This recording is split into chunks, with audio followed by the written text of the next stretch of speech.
Thank you very much indeed. Very good morning to you. It's lovely to be back here in Hillingdon, this amazing red brick building. It's almost exactly 2 years. So we sat here in this room, in this very place, on the 18th of July 2023, and here we are 2 years later. So thank you very much for having us, and as I was saying a moment ago, thank you very much for the refreshments. And Nikki, thank you very much for all the amazing work that you have done leading up to this meeting to ensure that we have a good meeting this morning. Really, I'm grateful to you. Friends, as you know, we normally have the Chief Executive of the host borough to welcome us. He unfortunately is not able to join, but we aren't going to be disappointed. We have amazing officer in Linda. She joined us, Sandra. Sandra joined us last time, and she's here to welcome us. Sandra, thank you very much indeed for giving up your time to join us to welcome. Thank you very much. So over to you for your welcome, please. Thank you, and welcome everyone to Hillingdon. I was amazed to remember that it was exactly 2 years ago that we sat in this room and we talked about, first of all, we talked about the building, and we've done a lot here in Hillingdon since then, but that's reflective of the whole change in all of our systems in that 2 year period, which has been so significant. And I would say moving at fast pace. I'm not entirely sure how fast paced we are at some things, and some things can be really challenging to actually move even just an inch. So it's really good to welcome you all to Hillingdon, and just from an officer perspective, I just wanted to talk a little bit about the benefits of scrutiny to us, particularly in the light of the changes with ICB, with the NHS plan and the 10-year plan, and how that is going to impact the whole approach for everybody.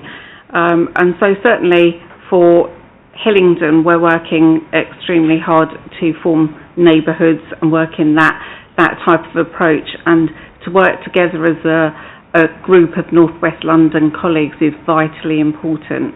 But to have that overview and scrutiny is absolutely essential. We found that last year we were inspected. All of your local authorities, I would imagine, have been inspected now. And it was one of those that was particularly challenged in terms of how we used our overview and our scrutiny functions. And given the way in which changes are going to be, and the pace and the types of changes that I think we're all going to need to face and make, scrutiny is something that is particularly important at this point in time. I'm not saying it never has been, but without that overview scrutiny from yourselves, I'm not sure of the direction we will have at this point in time, because everybody is looking to new direction, which is yet to be formed. Excuse me.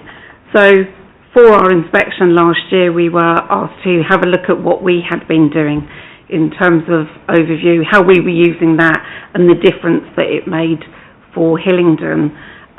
In our feedback, it was highlighted that it was an area that we needed to use more.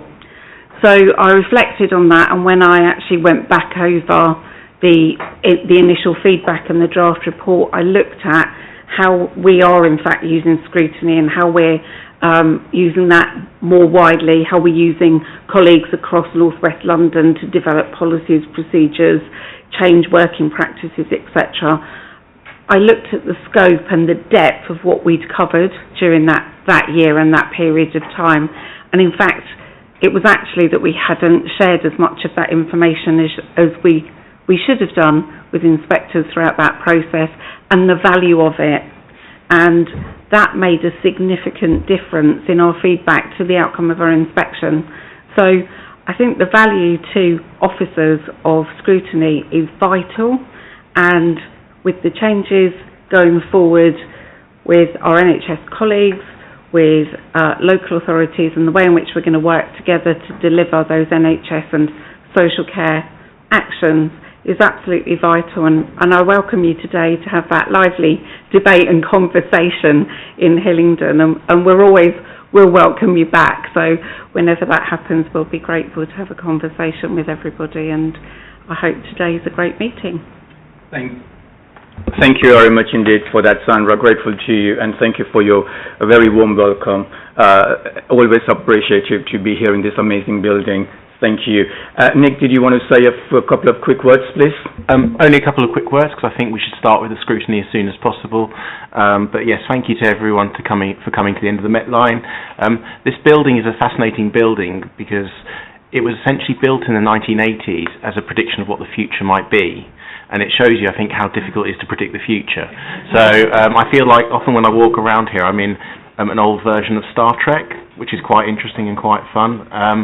But thank you for coming to our interesting building at the end of the Met Line, and I look forward. Thank you very much indeed, Nick, for that. So we now turn to the agenda papers before us.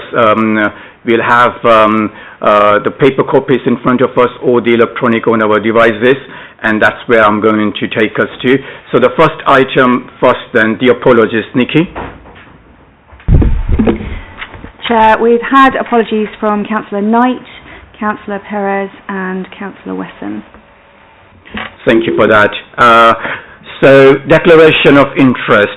So, let me start with mine. So, I'm the lead governor of Central and North West London NHS Foundation Trust.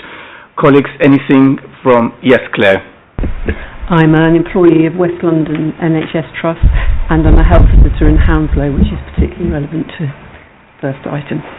Thank you for that. Anybody, anything else? Thank you. So then we come to the minutes of the previous meeting. Can I suggest that we take it as tabled? Thank you very much. And let me thank the officers for producing those very helpful minutes. We are grateful to you. Any matters arising? Okay, so then the first substantive item this morning is the maternity provisions in North West London, and I can see we have a full complement of NHS colleagues. Very welcome to the meeting, grateful to each and every one of you, and we also have some colleagues who have joined online. So I'm going to ask our NHS colleagues to present this paper, and after that we'll take some questions. So Pippa, you're going to be presenting this paper, I assume? Yes, I will. Thank you. Morning, everybody. Thanks for having us back. I feel like this is our annual maternity appraisal. So I'm Pippa Nightingale, I'm the Chief Exec at London North West and the SRO for maternity and neonatal across North West London. I've got Victoria with me, who's the Director of Midwifery at Chelsea and Westminster, and also Director of Midwifery across North West London. I've actually got James here to observe. James is the Head of Maternity Services. He actually wrote this paper, so has done most of the work, so it's only fair that he comes and observes, really. So, you've got a very detailed paper. We had lots to share with you. We're not going to go through the details of the paper. I'm just going to give you an overview of the maternity, its safety outcomes, and cover off the start well, because I think that will probably be an area of concern. And then I'm going to let Vicky talk about the inequalities work that actually we've been doing over the last year and the outcomes that's delivered. So that's what we're planning on doing, and more importantly, an opportunity for you to give any questions. So, the overview of where we are. So, in 24-25, we delivered 26,486 births across our 6 maternity units. That's actually a 1% increase in the birth rate, which is very different to the national birth rate, and the rest of London, it's slightly going up. We think that's just because of the housing and the work that's happened around some of the particularly outer boroughs, and the imports into maternity services into North West London as well from other parts of London, but certainly not a huge increase and nothing we're particularly worried about. What is really positive and we're really proud of, for the first time we've got a stillbirth rate that is lower than the national average and actually lower than the international average as well. So we've got a stillbirth rate of 2.9 per thousand births. If it was 29, you might have something to question me about. 2.9 per thousand births, and the national is 3.3 per thousand births. And just to give you the comparison from last year we had a stillbirth rate of 3.5 per thousand births, so it's quite a substantive reduction, which is fantastic. We've also got a neonatal death rate that is lower than the national average as well, just slightly, so that neonatal death rate is 1.53 per 1,000 births, and North West London is 1.51 per 1,000 births. That's for babies that are born above 24 weeks gestation. And what is really positive, this isn't just a reduction in North West London because one unit has delivered it. All 4 units are below the stillbirth rate for the national average, with Chelsea and Hillingdon at 3.2 per 1,000 births, and Imperial and London North West at 2.6 per 1,000 births. So all 4 units are below the national average for stillbirth rates, which is absolutely fantastic.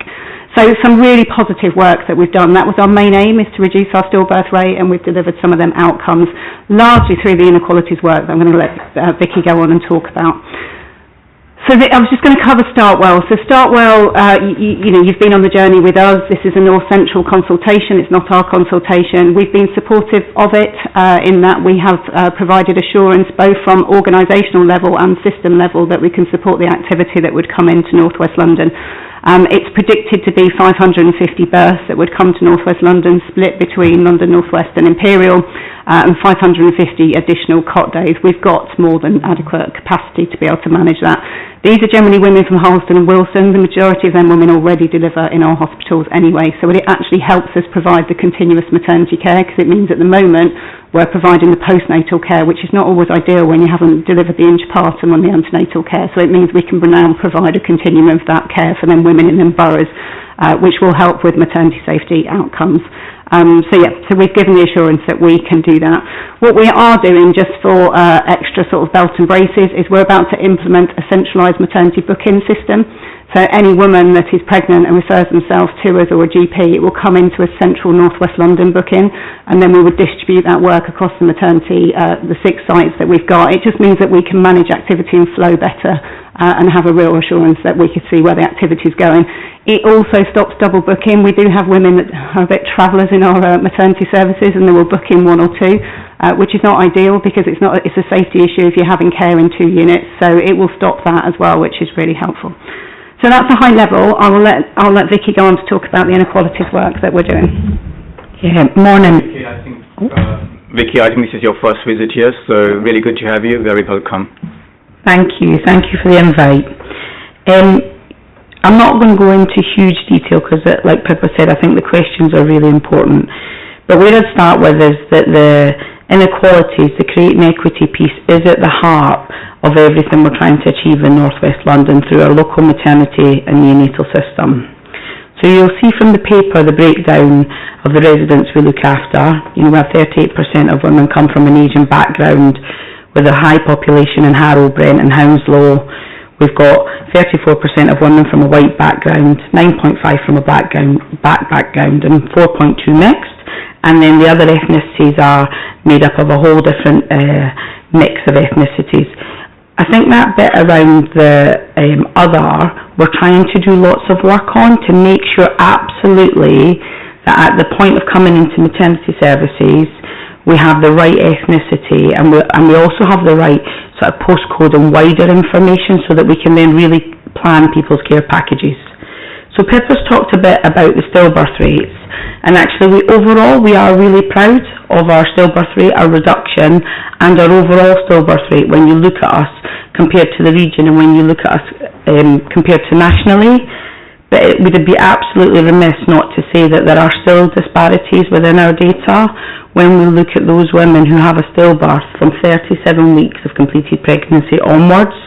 And you can see that difference in terms of what it is from the regional rates to the national rates. And we know it's multifactorial and it's driven by the social determinants of health. We really feel an area for us to focus on is that early access to antenatal care and continuing to look at some of the systemic inequalities that we see.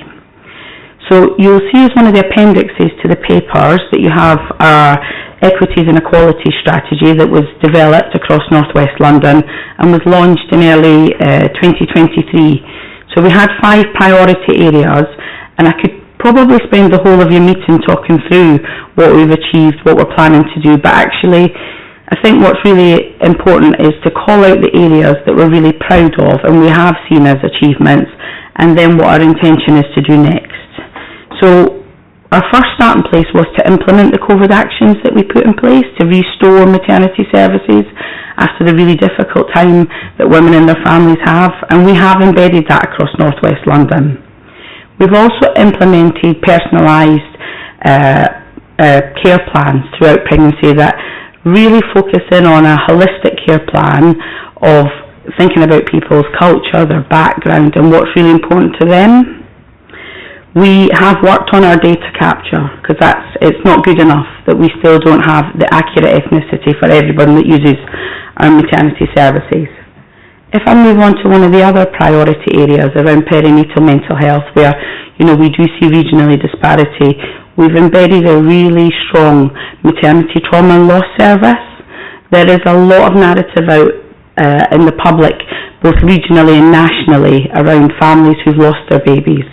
And actually we wanted to make sure that we were forward thinking in terms of how we supported those families, not where there may have been an issue of care, but actually how we support people through trauma that they've been through. And the place that we're now at is looking at how do we really increase the uptake of that service from the women using our services from the Asian and Black communities, because we still see them not, even with the offers in place in all of our services, they're not accessing that at the same level. We've got targeted, I'm really sorry, I've got a sore throat, we've got targeted continuity of care teams in our services that focus in on those women living in deprivation and those women coming from Black and Asian backgrounds. It's not a consistent offer across all of our sites yet, and some of this has been because of our staffing challenges. So there was a national pause put on continuity of care until a service had the right building blocks in place. And the first building block was safe staffing. We are across North West London around about 180 to 90 midwives more than we were 3 years ago, and so we're at the place of continuing to build those building blocks. And then the next piece, and a really important piece for us, was that we needed to have staff that were culturally competent looking after women accessing our services. And so we have had a whole programme of work around train the trainer for our cultural safety champion midwives, and we have a lead midwife for cultural safety in each of our services in North West London, and we have embedded cultural competency training into our yearly programmes for our whole MDT. We wouldn't do any of this, and you'll see in their work around translation with Card Medic, if we didn't have really strong working relationships with our maternity and neonatal voices partnerships. So they are our service users who reach out into our communities that we're not always hearing their voices as well, to gather their feedback and their experiences, and then together we co-produce and each year put together a 12-month work plan. You can see the work that has gone on within that, and there is more work to do. So we're at the place where we're about to refresh our equities and equality strategy, because we've moved on from COVID, so we now need to remove that, and we need to think about where we need to go to for 2026. And Pippa's talked about us having a central booking hub, and as part of that work we're going to look at the early access to antenatal care, and then from the paper you will see the additional recommendations that we're putting in place for maternity and neonates. Thank you very much indeed for that, Vicky. We are grateful to you. We also got Rob and Toby, and we also got, as I said a few moments ago, Rory and Kate. I wonder whether, Kate, you want to add anything from what we have just heard?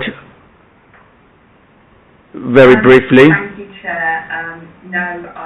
These key points that both Vicky and Pippa have raised, I think, illustrate the progress and also our ambitions.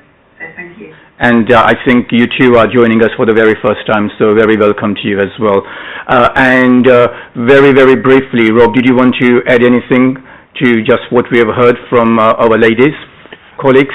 Not particularly. I mean, to thank the team for the work today, and as the sort of commissioner of these services, the priorities in it here entirely align around those inequalities. I think a very important point about Start Well is continuity, community in the community for those communities. So we are actually fundamentally support that direction of travel, and also the progress that's been made across all the units.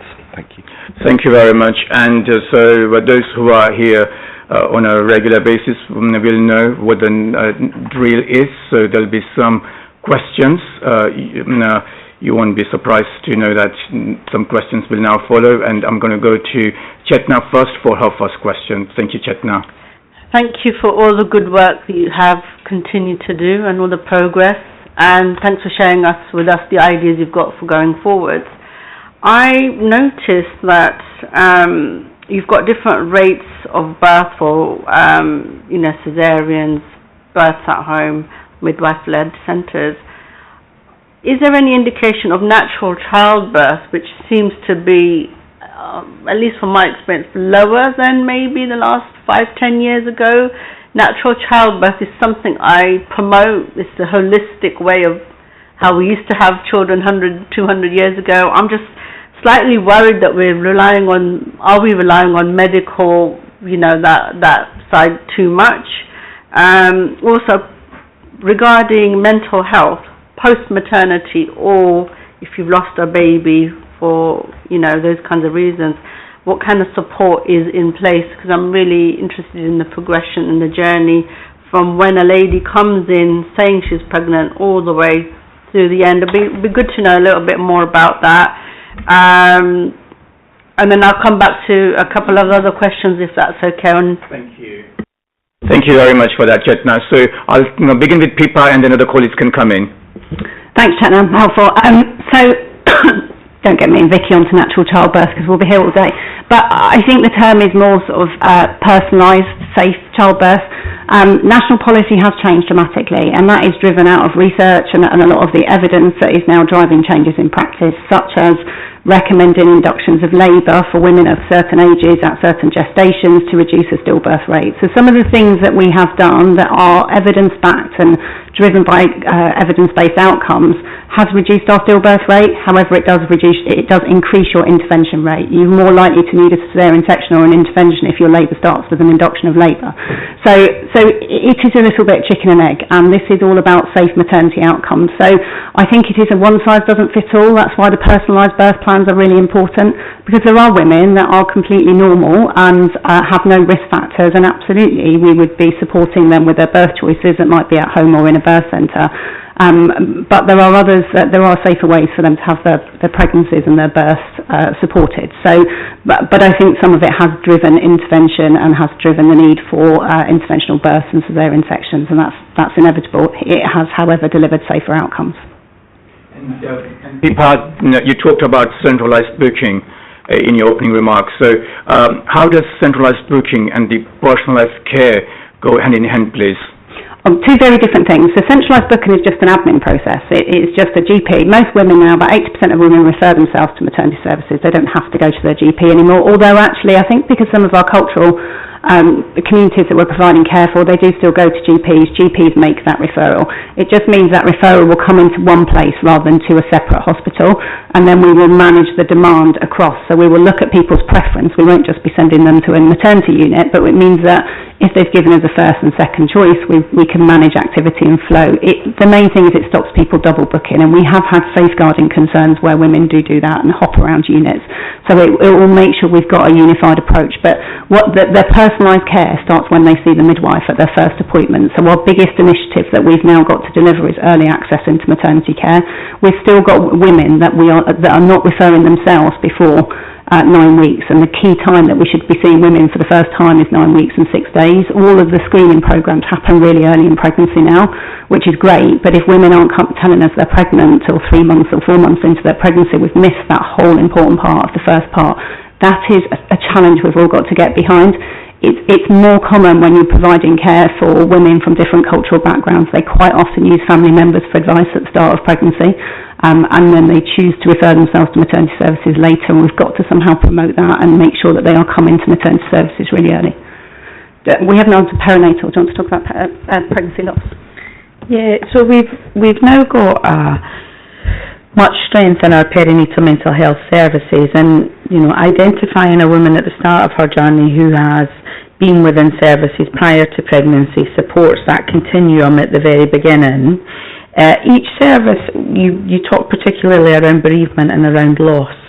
So we all have bereavement lead specialist midwives in each of our hospitals, and we now have across North West London achieved having a 7-day service, which was a national standard that was set. And we're continuing to do work to make sure that that's not just a 7-day service during the day, but that we get to a place of having a 24-hour 7-day service. So at the point of discharge from the hospital, the specialist midwives, or those that have had all the additional training, will then link families into that care then out in the community. And whether that's within the local family hub, because there is support there that's provided by wider than maternity, or whether that's referrals to SANS or back into their GP to get back into perinatal mental health or wider mental health services, that's the link in terms of how we support that continuum.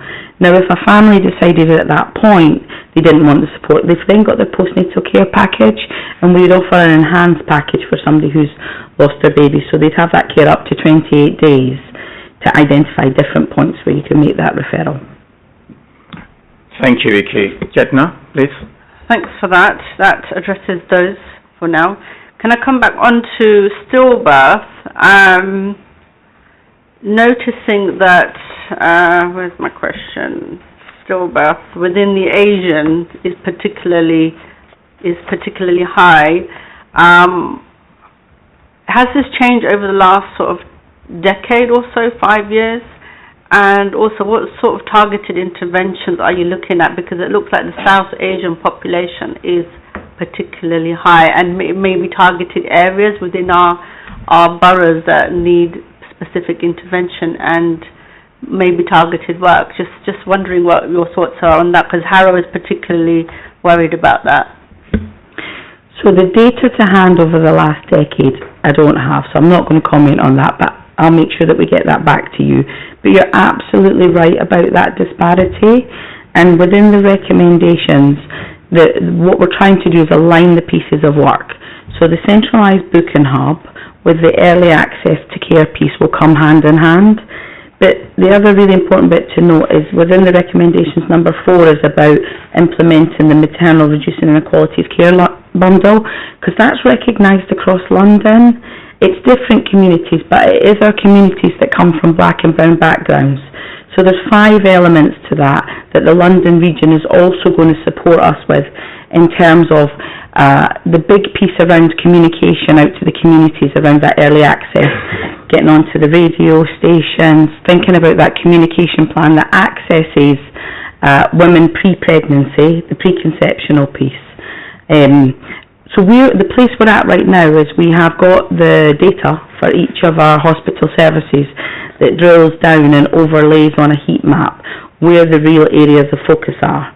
So what I'd say for my service is one of our real areas of focus will be Central Hounslow.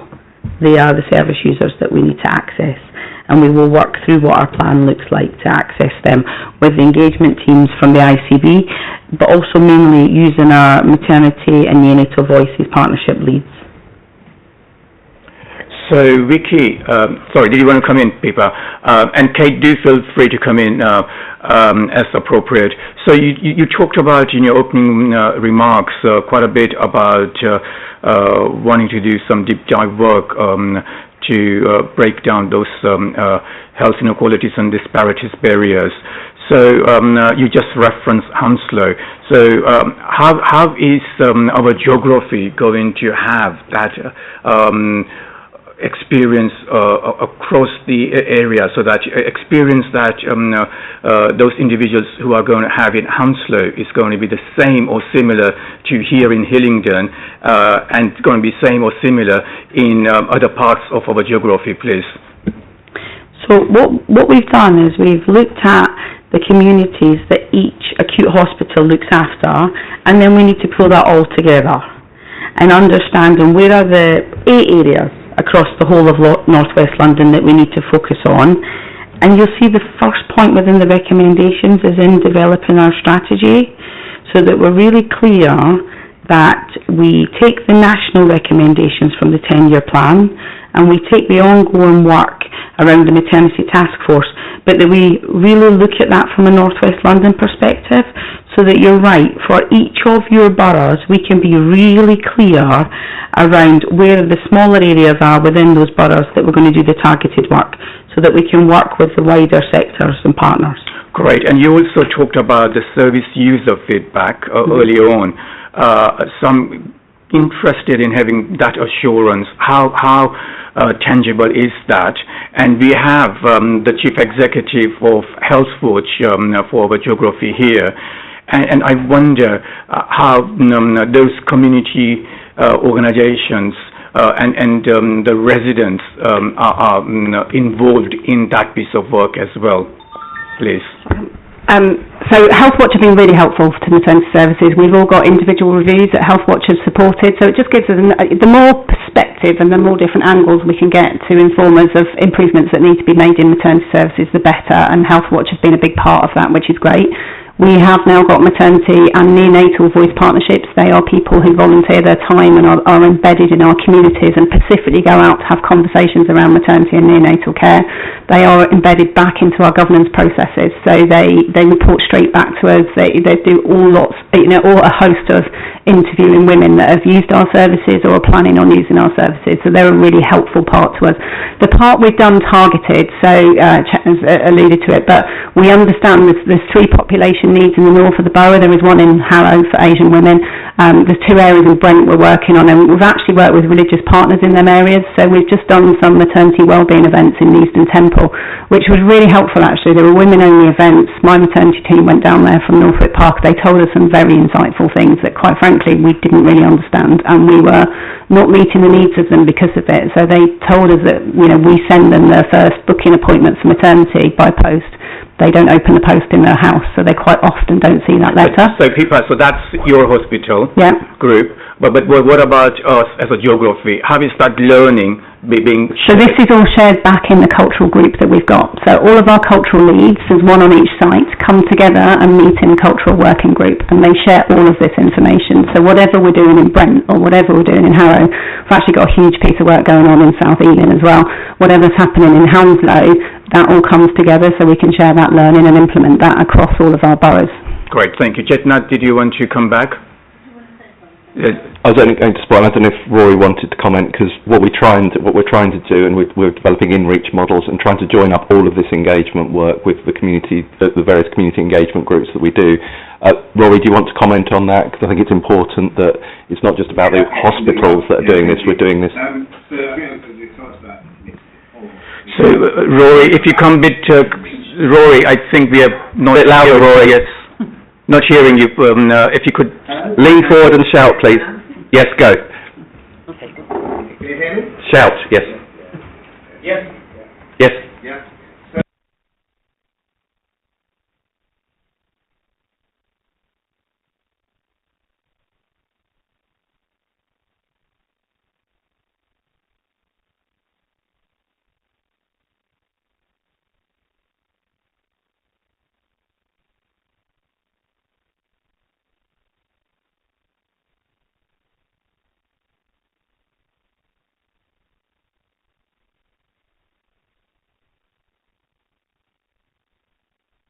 Thank you for that, Rory. Now, Kate, you wanted to come in.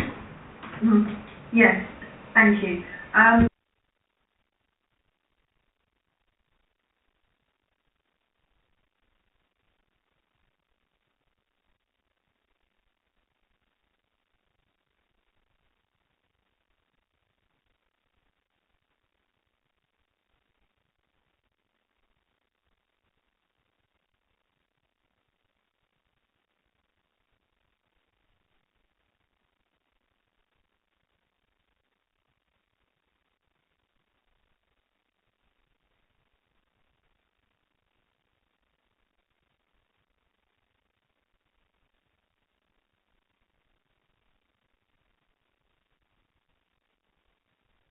Thank you very much for that. Chetna, please. Thanks very much for that, and I'm happy to support in anything to do, as a councillor on the cultural work. I'd be very interested in that. I just want to come on to Northwick Park, because we know we've exited the maternity safety support programme. I'm just wondering if any measures or improvements have been observed and how they're being sustained. And we also know that CQC has raised concerns regarding the standards at Northwick Park as a requires improvement rating. What actions have been implemented to enhance the quality of care and overall service delivery within those boroughs that are affected by Northwick Park? Thank you for that. Pippa, please. Thanks. Yeah, so you're right. So Northwick Park's completed the improvement programme that the national team runs, the maternity support programme. It was formally exited off that, which is a decision made by NHSE board. It's met all of its actions to exit that. It's also got, as you can see, some of the better safety outcomes now, with the stillbirth rate and neonatal death rate well below the national average, which is really positive, looking at the diversity of patients that actually it provides care for, and to have a stillbirth rate of 2.9 is unheard of actually at Northwick Park, so that is really positive. It's also had a very positive maternity CQC survey. It's the most positive one it's ever had, and it's got a friends and family score at the moment for maternity services, and 97% of women recommended in the service, which is fantastic. So all of the metrics actually are way above what we'd expect them to be. CQC actions, it hasn't been inspected since 2021 now. It's due to be inspected. Well, you never know when an inspection's due. We've just had a CQC inspection at Northwick Park over the last 2 days, but that was of our A&E services. So we are expecting maternity next. In fact, we want them to come. We've actually asked them to come and inspect maternity, because I think it would be a very different outcome. Chet, now I'm going to make some progress and come back to you a bit later on. Constance, thank you very much for your patience, and perhaps having given birth very recently, who else is better placed than you to talk about your experience and what you have learned about maternity services in North West London. Thank you. Birth of the year. So, yeah, thank you. So I've got a number of things based on report as well as few anecdotal things. First of all, the interoperability around the booking system, is that just for booking, or is that for sort of ongoing care? Just for booking. Just for booking, yeah. So that means the women still have to carry their notes everywhere, which does make things a bit tricky sometimes, especially when things happen. Is that something you're looking into? We could move from that straight away if we wanted to, but actually the majority of women want their notes as well. No, so of course. We have one digital platform. We have the Cerner platform for maternity of 3 of our units, and a different system at Chelsea and Westminster. So we're pretty much connected now. So when we do the booking, you have to do a risk assessment of previous medical history. One person can go into all of the trusts and look at that into one place. So we can absolutely access that now. And when we're transferring women around our maternity services, particularly high-risk women, we can all access that information from the clinical records already. That's really good to know. I think that was one of my main issues. Beyond that, I think just listening to some of the things that Chetna asked, it sparked some of the questions that I had. And firstly, I want to know how you established your priorities, the key priorities, and secondly, to look at the sort of the safe birth pathway and how you sort of got to that. Just from my own experience, I remember one of the key things was I had the most amazing experience up until around 34 weeks when the consultants got involved, and at that point they pretty much decide what happens to you, and they base it mostly on race. And I found that really interesting. Race and age, and not looking at health. And that's not just my experience. It was also the experience of many other women that I know, race, age, similar thing. And I just kind of want to understand how you guys kind of get to that, especially, looking at that against the NICE guidelines, which doesn't prioritize race and age as the main thing. Health should be prioritized when, looking at a person holistically. So I think I'll stop there first, and then I'll ask my next question. Thank you for that. Pippa, please. Thanks. So we do formal risk assessments at 3 parts in pregnancy. It's national guidance. So you do a risk assessment when you do the booking information. It's when you gather the most information, and that puts women onto a particular pathway, so a low-risk pathway or a pathway that may need medical intervention. We then do another risk assessment further on in pregnancy, because things can change, and we do one towards the end as well. So it is very much your balancing risks, but they are balanced off they are made of national guidance. So NICE guidance being very important. I do get, and we hear it, and we know it, and it shows in the evidence that race isn't appropriately being used to make clinical judgments. Hence why we are doing the cultural work with all of our teams. And when Vicky talks about this cultural work, this is not just midwives, this is doctors as well. Honestly, it was doctors. Yeah. The midwives were absolutely beautiful. It was consultants, and they were pushing for an induction. I'm like, I do not need one, I don't want one, I'm not having one. And I think without having a friend who was a midwife who was quite high up somewhere else who I could go to and said, I'm not having one, who then allowed that to happen, I wouldn't have had that. And, that's me having access. And I think about other people who don't have that access. It's completely inappropriate, because I knew an induction could mean a cesarean section and other things, sort of change recovery times and all these, the sort of the spiral of interventions. So I would really like to see that access for everyone else, that they're not being forced down. And of course, health risk, I totally get health, you must look at that. But age and race, it shouldn't be like the main factor when looking at a person. I think just want to say that, but I'm glad that you know that this is happening. And to me, it was definitely consultants and not Let me midwives. just pause for a moment, and let me just bring Catherine in. And I wonder, Catherine, if you just want to come here and see what sort of things you're hearing from your organisation's point of view. Yeah. Thank you, and very welcome. Yes. Thank you. Yeah, absolutely. I mean, I was quite interested, especially around the piece about Northwick Park, about how rebuilding that trust with the community, because, the stats sound wonderful and the improvements sound great, but there's still a real concern about the safety around that. That's what we're hearing mostly, I think, around Northwick Park. I think it is about communication. And you asked the question, Ketan, I was very interested in how you were going to be focusing on those harder to reach communities that are still not having their voices heard, but I think you've already answered that. But I think Thank you very much. Very quick point, Pippa.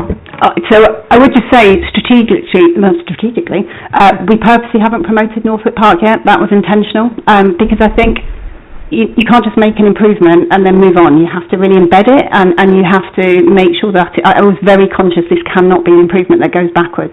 So what I didn't want to do is suddenly bombard that system. So we really haven't promoted it, and we didn't want to promote it. Only in the last few weeks, we've just opened the brand new birth centre, and we've done a lot of promotion around that now. So I sort of feel we're in a place to start promoting it, but it has to be real, and it has to be to women directly. And it has to be on the feedback. And actually what happens is word of mouth. You can't really promote it. It is word of mouth. So you need women to come through your system and then tell everybody else. But with the Friends and Family score and the Patient Experience score we've now got, that will start to happen. Our bookings are going up quite quickly at Northwick Park at the moment. And Pippa, if you do want to bring our colleague from the public gallery, feel free to bring him in. Having done the hard graft... If you ask us an awful question, we'll give it to James. Having done the hard graft of writing this report, I would hate him to be just sitting in the public gallery and not participate. But feel free, James, to indicate if you do want to come in at any point. Thank you. Concha, please. I just wanted to triangulate one last bit around what you were saying about your experience and your experience being others' experiences. So I suppose the bit I want to make sure you understand is each service will have 2 or 3 maternity and neonatal voices partnership leads. And then underneath that sits about 30 to 50 members who have had their babies over the last 1 to 7 years. They come together every month to share experiences and stories and feedback that they're hearing from the community, from nurseries, from baby massage, you name it. And what that then happens is that once a fortnight that comes back into service leaders as this is what we're hearing this month, i.e. we've heard from 6 women who've told us they're not having a great experience in the antenatal clinic around their choices, or whatever that might be.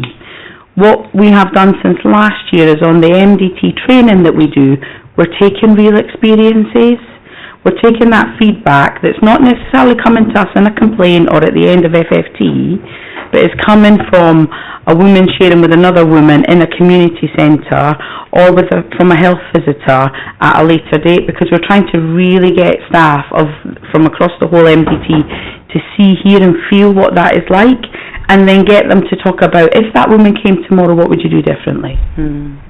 That's great. Thank you very much. Constance, please. That's great. Thank you. I'm not sure if you fully answered my question around how you established your priorities. Yeah, I don't think we did that. So we did that as service leaders, maternity and neonatal voices partnership leads in 2022. So that they were our priorities then in the 6 months that we spent putting together our equities and equality strategy, looking at the data, what was the feedback that we'd been getting over the last couple of years. And that's really interesting feedback because that was during COVID. And that was, you know, we were running our services like we've never had to before and we are not having to now. That's why for us, with all the additional data and the rich feedback that we've had, it's time to do our refresh and it's time to put that into a wider maternity and neonatal strategy for North West London.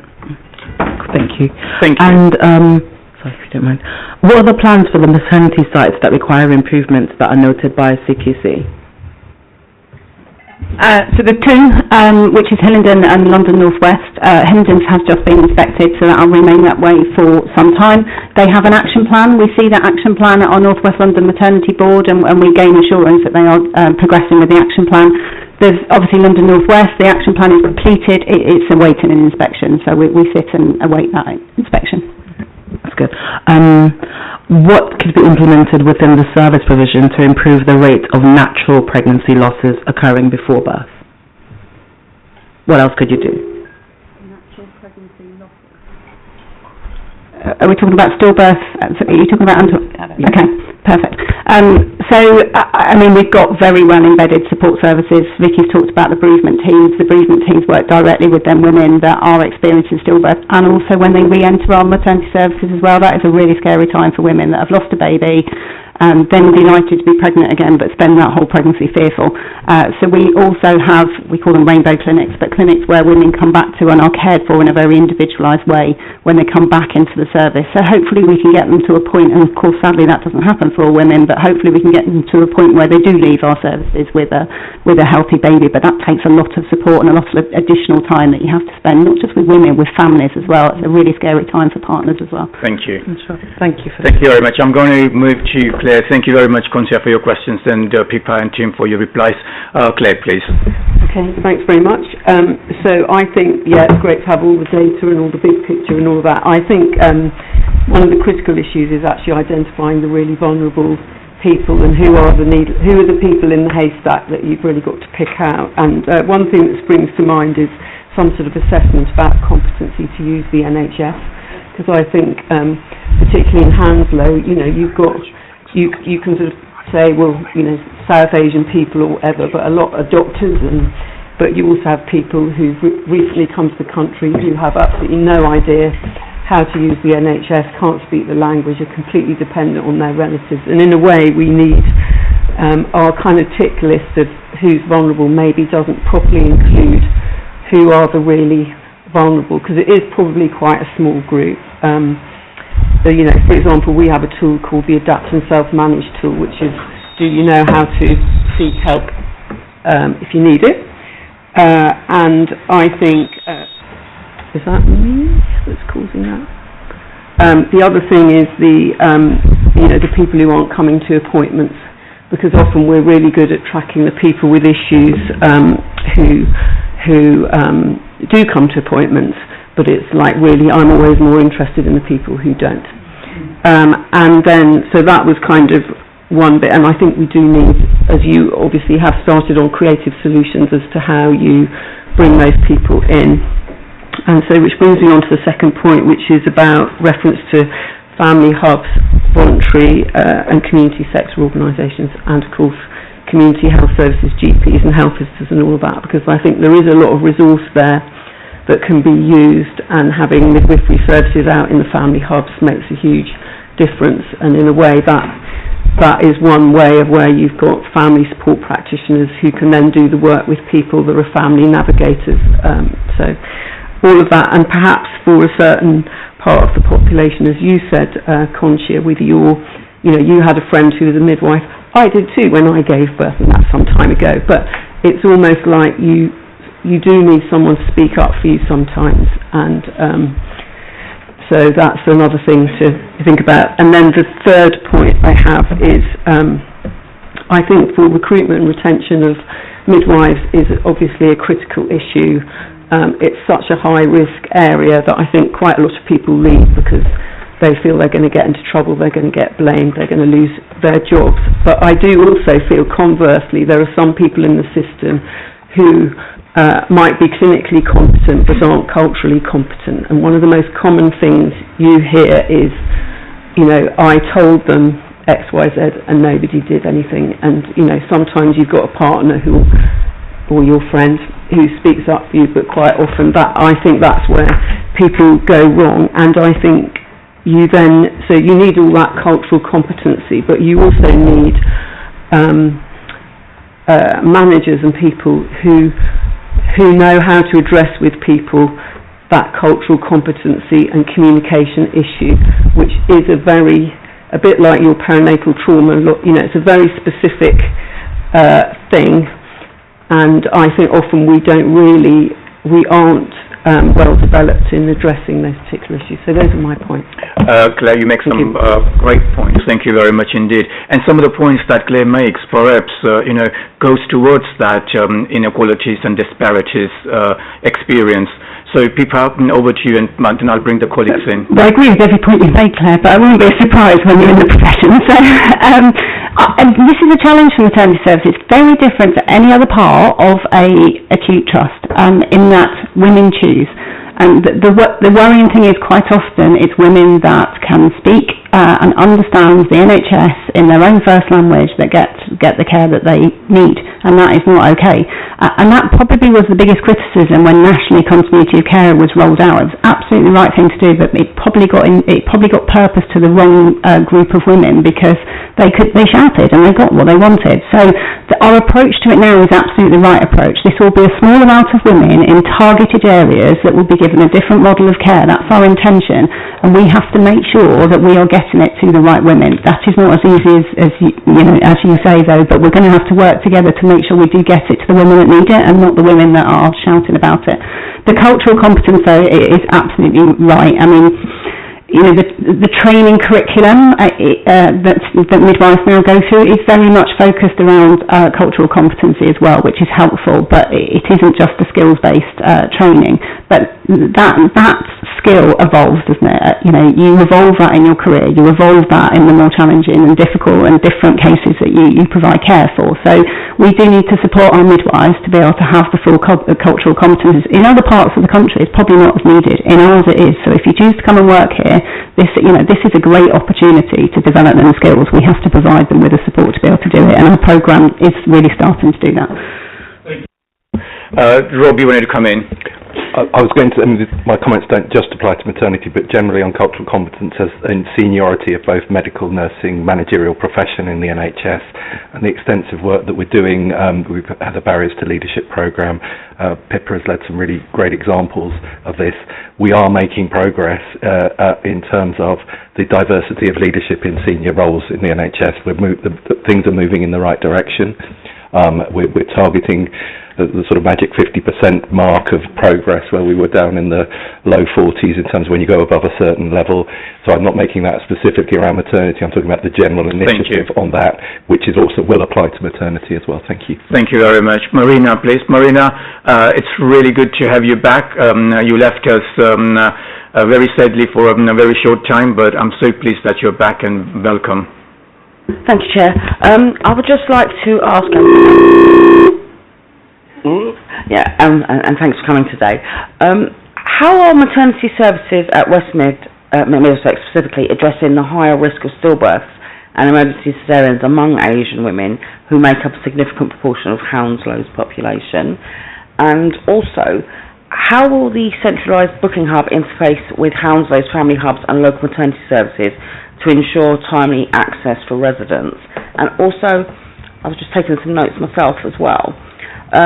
The support, the bereavement support for those parents and mothers of their stillborn children, does that also extend to support for those who experience miscarriage or delayed miscarriage at all? Thank you for those points, Marina. Grateful to you. Pippa and Vicky? Yeah, because you've asked specifically about Hounslow and West Middlesex, I'll talk to that in my role there. So we've got lots of local initiatives in terms of in the community spaces that women are accessing from the populations that we know there's disparities in the right languages, that whole referring to maternity services as soon as you know you're pregnant. our cultural safety team we've made it really easy for the staff to be able to put on the front of the notes what language does the woman speak, and plan double appointments at booking so you can use a translator and plan that moving forward. Does that work every time?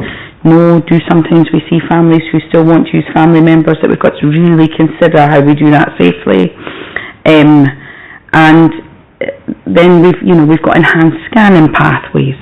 We've got the piece around the national guidance with induction, but actually some of those families don't want an induction, and so it's a really fine balance that you're trying to strike. And for me, the piece that we've just talked about around being within the communities, being within a family hub, a children's centre, even a GP surgery in Hounslow, where you've got midwives working with the integrated neighbourhood teams and maternity champions, that really for the longer term is how we will make the biggest difference. We are doing small initiatives that we need to pull together for North West London so that we can work together in a system but target the population in the borough that it's needed to really drive it forward at pace. Because 3 people working on an initiative versus us working together on it, you can see where we'll see the differences. The piece around the emergency caesarean section piece, we are in a safe and personalised world. Be what your view is on vaginal birth versus caesarean section, that's where we're at. And our national agenda is to reduce rightly the number of stillbirths, the numbers of babies with brain injury and neonatal deaths.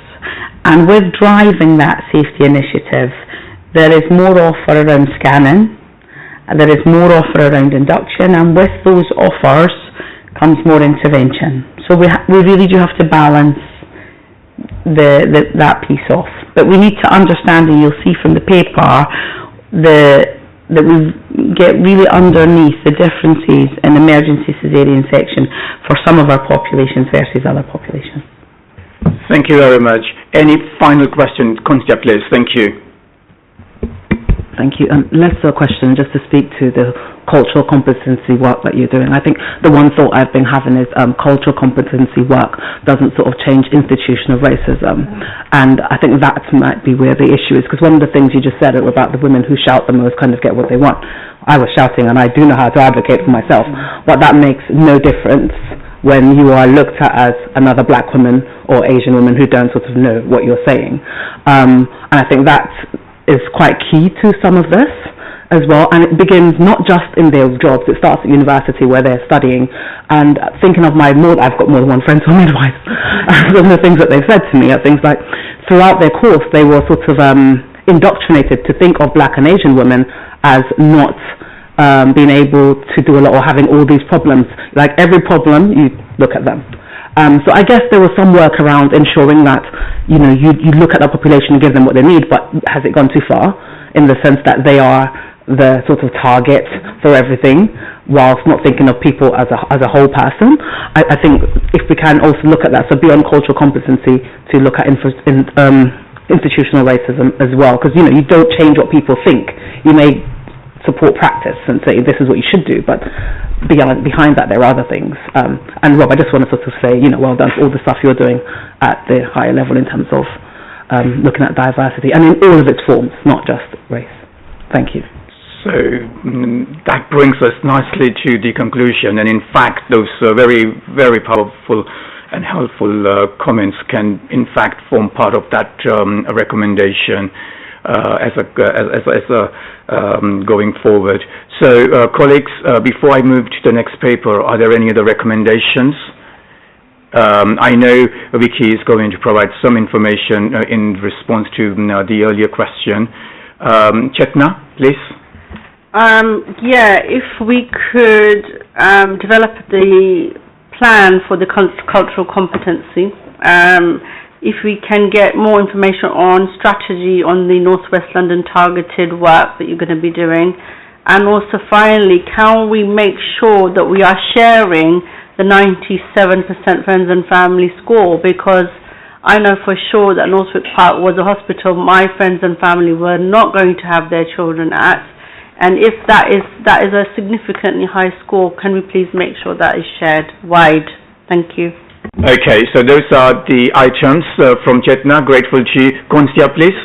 Just a really quick one around data. I'll read it out instead of just recommendations. So the importance of capturing quality data is reliant on efficient IT systems. And will they upgrade for the maternity IT system to be possible in light of funding cuts? I think that's something we probably need to think about. On page 57, it's noted that investment in resources to facilitate easy extraction of data from maternity information system is needed, and to retrieve, clean and analyze maternity information system data sets to get a better overview of maternity outcomes by ethnicity, which you've mentioned, and deprivation as well.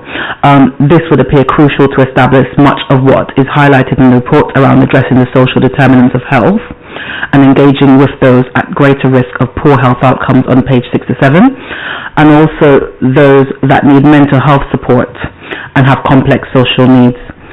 Which local authorities are you already working with to develop a coordinated program of outreach and community research, and what lessons have been learned? Thank you very much indeed. Any final thought around recommendations, colleagues? Thank you very much. So thank you, Pippa, and everybody else for your assistance on this particular paper, and we will write to you formally with those recommendations so you have the accurate record of that. Thank you very much, colleagues. So we now move to the next paper, and I'm going to slightly rejig the running order and bring forward the ICB paper, if that's okay. And again, we have a number of colleagues, but I guess, Rob, you're going to be presenting first. Is that right? Yes, indeed. Thank you very much.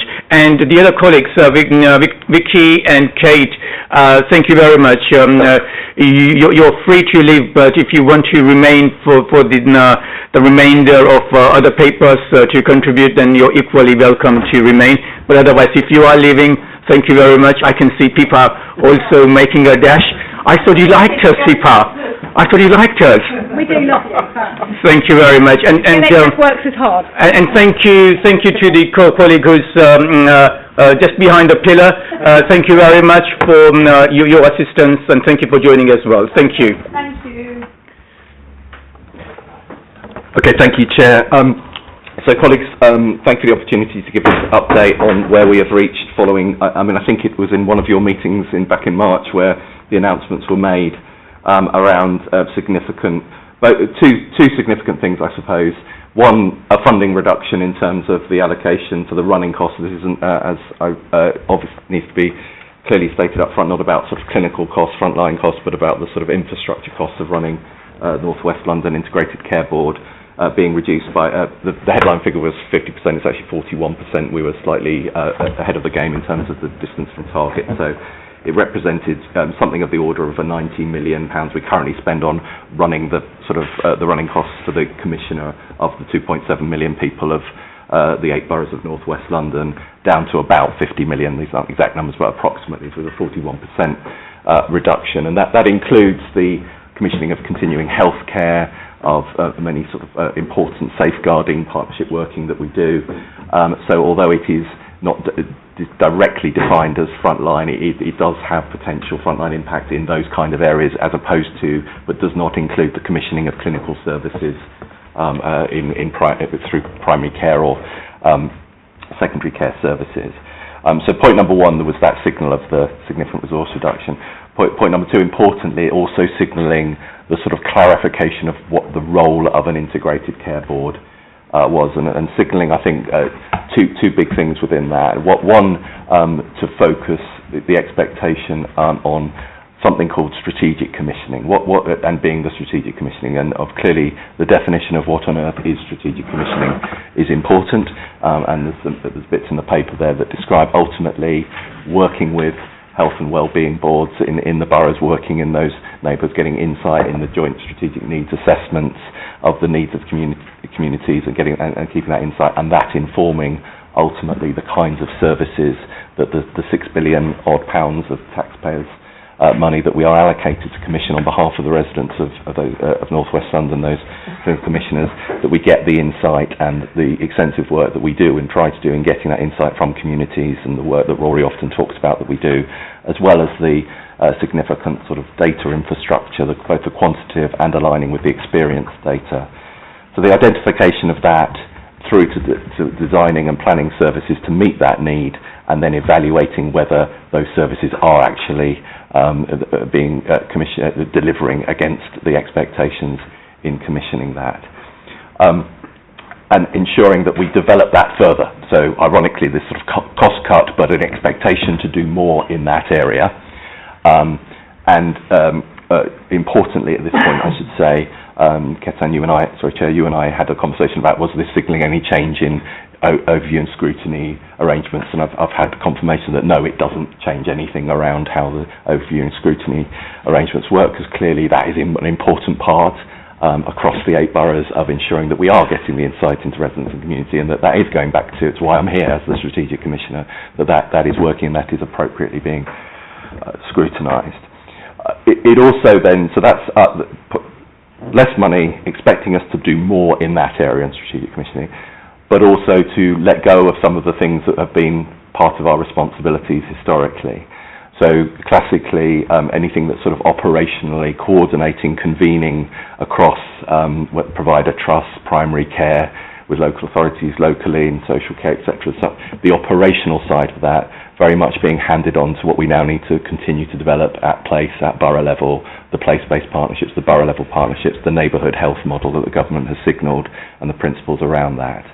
And so this should be good news in the sense of it's a real signal that the kind of further development at the level of the borough, and that what North West London we've been trying to do is to continue to develop that, and those place-based partnerships, and sitting in Hillingdon here today is a great example, I think, of one of the leading sort of partnership models that we have across the 8 in terms of that working with across different elements of the things like continuing healthcare, things like our medicines management, things that we are doing that actually are deemed to be at the more operational end, to hand those over to providers and relinquish to further up the line to NHS England and the regional tier, the regulation and performance oversight of our providers. So, and ultimately the financial control total no longer will sit with us. So we are a commissioner, but we're not, we will do market management, but if Imperial or Hillingdon Trust are overspending, that becomes a regulatory issue for an escalator to the region, and we have less of a role to play in that because we're supposed to focus on what are the needs of residents, what are the services we're buying, and if the market's going bankrupt, that's of interest because we need to know the market, but we won't be doing the regulation and performance management side of that. So those are the key changes, just to be clear on what was being signalled. We evaluated that and considered we had significant risk with the resource reduction to be able to uphold that and do a good job for North West London. We signalled that in our 30th of May return, and the response that we had was that, and we indicated that we're going to, in order to do that better, we're going to have to share services. We're going to have to share, certainly, infrastructure like finance departments, HR departments, the back office functions will need to be shared, and we would also need to be looking at what we do across London, and in particular what we do, because we have many links already with North Central London, to continue to build those so that we're sharing, leadership roles. We already have now shared a finance director across the two. As an example, we're looking at bringing together the HR departments.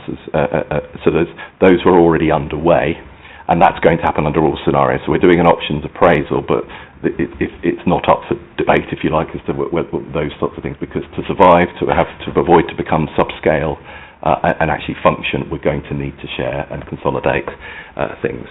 But obviously we are now at the point of having done the options appraisal. We were asked to consider the option to move beyond that to a more formal merger with North Central London. We've been undergoing what I would describe as a desktop exercise. So I'm not sitting here claiming options appraisal has had any co-production, has any detailed involvement of anybody, because that comes next. Because the first ask was for our board to consider from NHS England, can we please do an options appraisal, and then based on that recommendation we would then go out, involve, consult on the potential ramifications of that. And that, as I sit here now, and the conversations we've had to date with local authority, I've spoken to many of the local authority chief executives, for example, I've spoken to many of our managing directors out in the partnerships, that the key issue that I would imagine you would have is to get the assurance that this is not going to lead to sort of a centralisation of becoming more distant, and that's why we're putting at the heart of this evaluation, how can we uphold the borough-based partnership, how can we make sure that that local, and that we're an enabler of that by providing digital, by providing insight teams that are working locally, and that's of primacy in the evaluations, because a strategic commissioner needs to have that. And that options appraisal is currently going to be published on Friday in the public domain, and will be considered. I've lost track of the day of the week because I'm getting exhausted, but that will be coming out into the public domain tomorrow, and clearly we'll have a consideration of the pros and cons of partnership working, collaboration through to full merger, with a view to the board making a public decision on the steer to, out of that next Wednesday. North Central London and having theirs placed on Tuesday. And then following that decision, that obviously sets the tone for what kind of organisational form and restructuring and how our teams are organised in the period ahead. And we would then spend the time between now and April on that sort of engagement process, and ultimately engaging with partners and doing staff consultations to have in place for next year.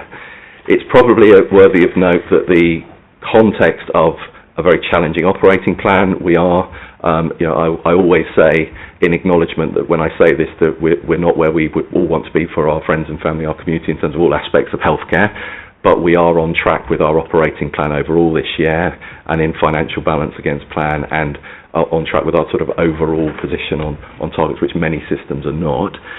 So this is not a reflection of any performance issues that we're having this discussion. It is pure and simple. How do you continue to function with a significant halving of resource, and what kind of models do we put in place in order to continue to do that next year with that reduction? Obviously, because it's a board decision, I can't announce the recommendation or the outcomes of that, but advise you that we are taking very seriously the option to merge with North Central London, and that is certainly very much remains on the table. Thank you very much for that, Rob. We have got Toby. Thank you, Toby, for being with us this morning, and we of course have Rory virtually. Before I open up to questions, Rory, did you want to say anything to what we have just heard from Rob, please? Yeah, I'm happy to get on. Can you hear me okay? Yes.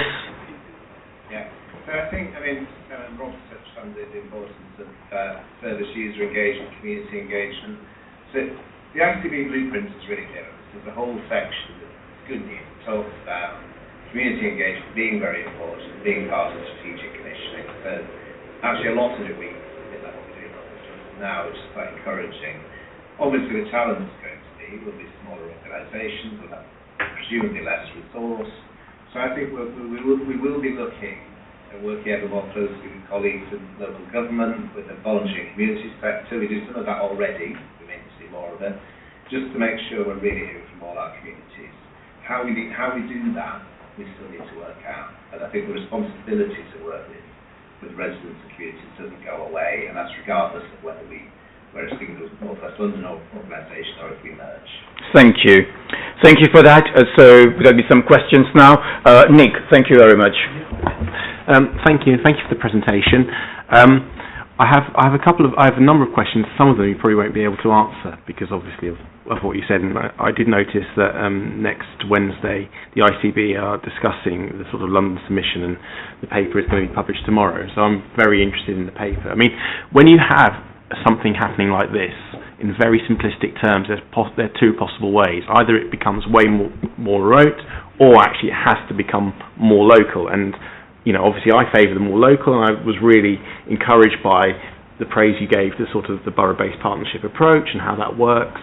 Because here in Hillingdon, I don't know about other colleagues here, but it works really well. And at times it can be painful, but for all the right reasons. Because if we don't move together, we don't move as well. My one sort of question I had that you might not be able to answer straight away is around decision making. Now, for me, this is one of the key things, because if an organisation becomes bigger and has less resources within it, the difficulty is being able to make decisions and give clarity to those on the ground becomes harder, and in terms of health delivery, that can become very troublesome and unstable in terms of delivering services. Has any thought been given to making sure that decision making within this sort of newer, lighter structure can be as efficient and as quick as possible? Thank you for that, Nick. Rob, please. Thank you.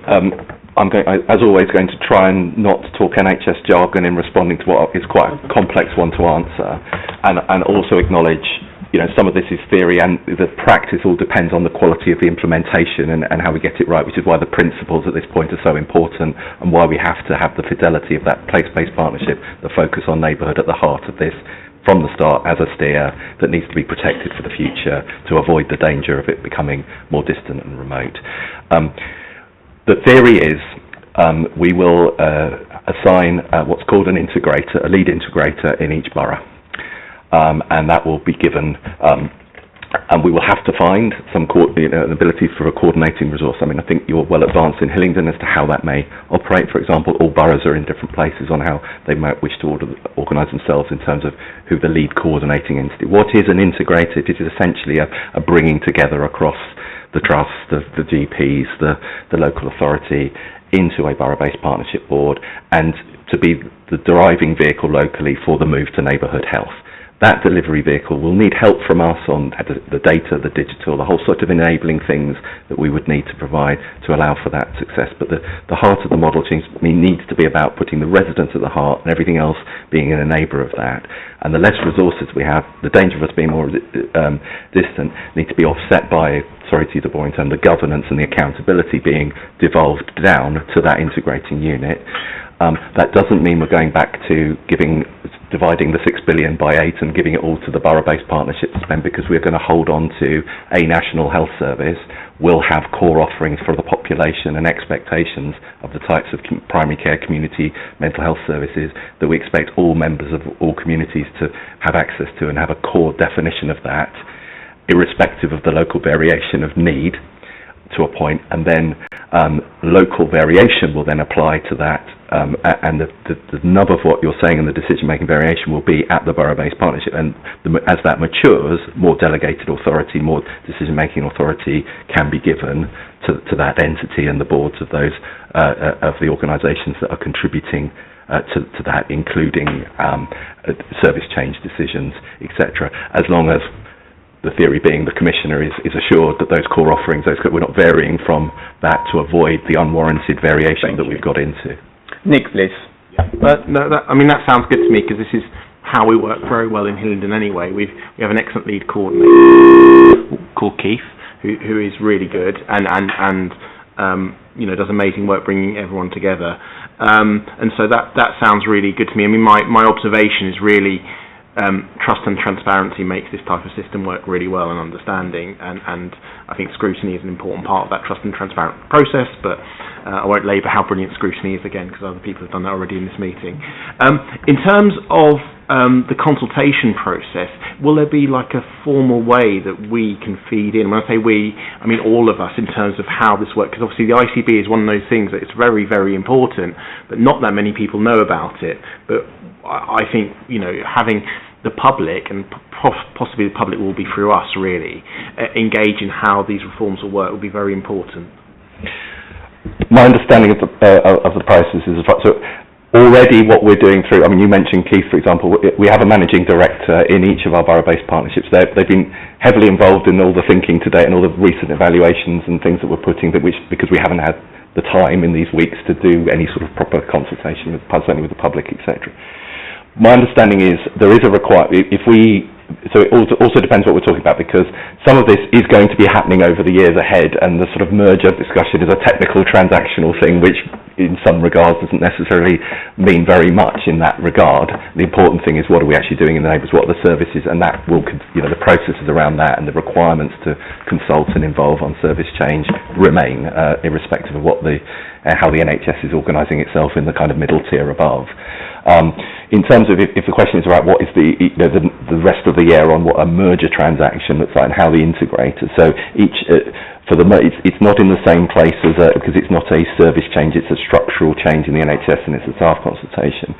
So as I understand it, there's a relatively, I'll call it light touch, where we write out to all the sort of organisations, tell people what we're doing and ask for comments. It's not a fully fledged public consultation with all members of the public that is required, but obviously, and that's partly because they expect us to do it in 6 months and the process that's laid out nationally. So it's almost like an opportunity to really put in place the bear traps, the things that you're really worried about across the system, to make sure in the actual implementation those are properly taken into account, rather than what a more typical service consultation or change process would look like. Nick, just to clarify that, and this is my own personal opinion, I don't have any interest in the merger one way or the other. You know, that's fine, and I completely accept that. What I have great interest in is basically promoting how we, and when I say we, I mean from the Hillingdon perspective, because we've had discussions about that more so than we have had from the North West London perspective, though we might have discussions more in depth from North West London perspective, how we think a good ICB can work. And so what I really want to do is to be able to feed that into a process where it will be listened to, and I don't necessarily, everything will be, accepted, of course. So rather than commenting on a possible merger, which doesn't really interest me, that is the message I want to be able to get across to somebody at a moment when I will be listened to. So perhaps, Nick, we can take that forward as our asks from the committee. Thank you very much for that point that you make very well. I'm going to come to you next, but let me just bring Chetna in, and then I'll bring you in. Was it back up what Nick just said? No. Okay, thank you. Chetna, please, thank you. Just to say thanks for all your work on this. It can't be easy, and it's a very difficult challenge that you have, that we all have. I just want to come on to all the various organisations that are involved as part of this change, NCL, ICB, Health Watch, there's other organisations. What are the structures and responsibilities of these NCL, ICB? What are their roles and responsibilities? How are they, what is it? What is the difference? And what are the potential for collaboration when it comes to health outcomes? And how are we going to reassure our residents from our councils that their health outcomes will not be impacted? Because there are concerns, it's all over 50%. How is that going to impact my healthcare? Bottom line, how are we going to reassure our residents? Thank you. Rob, please. Again, it's one I'll try and keep it brief because it's a complex question to answer. In terms of the fundamental responsibilities, as I said, using the jargon, the strategic commissioning responsibilities of both North West London and ICBs are to appropriately consult on service change, involve the process we have for health and wellbeing boards, the joint strategic needs assessment, the coordination of all of that, identification of need, feeding through into a plan to buy services for those populations. Those fundamental requirements, that's why we exist, that's our requirement to do so, and to ensure inequalities, value for money, health outcomes are being improved. So that doesn't change on this. What this does is brings together two large organisations that are currently charged with doing that across 8 boroughs in North West London and 5 boroughs in North Central London, into potentially, if there is a merger, one organisation that's responsible for that for the 13. As has already been said, you could argue this two ways. In a sense of that inevitably means it becomes more remote. It means that, what I already have an entirely impossible job to pretend to engage with 8 different local authorities across scrutiny, across political, across officers in each of the borough-based partnerships, which is why we organise ourselves into those borough-based partnerships. And to the previous point, it's absolutely valid that we will provide a response to what is the asks of those partnerships to uphold, to make sure that the impact on residents and communities of this work is not detrimental. It is a reality that our resources are being cut, but it is also a reality that our purpose is being slightly streamlined down. So obviously, Rory, and you've been worried before about how are we going to be able to carry on with the community insight and engagement, but that is a fundamental part of strategic commissioning, and in some ways we're supposed to grow that area and lose some of the other areas that we're going to do. However, I don't want that to sound disingenuous, because it's also an overall 50% cut. So growing across, growing something in an area where you've got a big reduction is a risk that we lose that line of sight and that community engagement portfolio, and elements we're going to have to hand over to borough-based partnerships and rely on things that are happening locally to inform that, rather than pretend we can resource that centrally. Thank you for that. Claire, thank you for waiting patiently. Thank you. Firstly, quite an achievement to come in on budget, I would say. I think for me the issue is who's been around in boroughs for a long time, and this constant swing between sort of borough-based, neighbourhood-based, locality-based, but hospitals serve populations across the boroughs, and that to me seems to be the biggest issue, because one of the things that, having attended these meetings, we seem to have been pretty good at in North West London is managing capacity and demand between the hospitals. If one hospital is in trouble, you help out another, and I presume that happens in some sort of budgetary way as well. So my big concern would be that that all our bit, which is our local authority, the borough, our populations, but actually the acute side doesn't happen borough-based, and I just really worry that. So you said that the finance will now be a sort of regulatory view, so I just sort of want to know how that bit is going to be managed, because I'd be very upset to see it then all go back to where we've been a million times before, that it doesn't work if you take it all locally, because it isn't all local, it works across boroughs. Thank you for that, Rob, please. We're not going to let that happen. So we are, as part, one of the key changes here is also, you may have heard the phrase provider collaborative. So we are expecting our acute provider collaborative and our community and mental health organisations to organise themselves towards the borough unit, and we as a commissioner to organise ourselves towards the borough unit. By our providers having scale, they will have effective, economically viable services, but they need to be provided at the level of neighbourhood and onto the specialist institution, and only when necessary. So the strategy to move care closer to home, get the outpatients out in the neighbourhood, it remains a fundamental driver, as you know, of both government policy and what we are trying to do locally. What the balance we're trying to strike is to say, right, we need the sort of buying clout to make sure that we can tell Imperial or Chelsea and Westminster or Central North West London, then they're not, we're going to pay you to make sure, and use that commissioning power to say, well, you're not organising around the borough, you're not organising around needs, and that will be a lever in order to do that in ways that in those days we didn't necessarily have the clout to influence some of these big institutions to be community and residents focused. So we're trying to balance the scale of the provision with scale commissioning, with the objective of that therefore organising around the resident. Thank you for that. I'm going to bring Catherine in. Catherine, thank you. Thanks, Chair. We've touched on it already, but obviously you can imagine we're very concerned about user voice. We're very concerned about lived experience, especially hearing the voice from some of those very, very hard to reach communities, those seldom heard communities. And for me, for all of us, know the planned closure of House Watch losing that independence. So it's great to see that it's a priority for the ICB to be looking at user involvement, but how will you guarantee that independence, and how will you build capacity? I mean, we always hear this, we'll be working with voluntary sector organisations, we'll be working with community organisations, but they are at breaking point as well in terms of capacity, in terms of the funding landscape is an absolute nightmare for community organisations. So how will the ICB be building that capacity and guaranteeing independence? Thank you for that. Rob, please.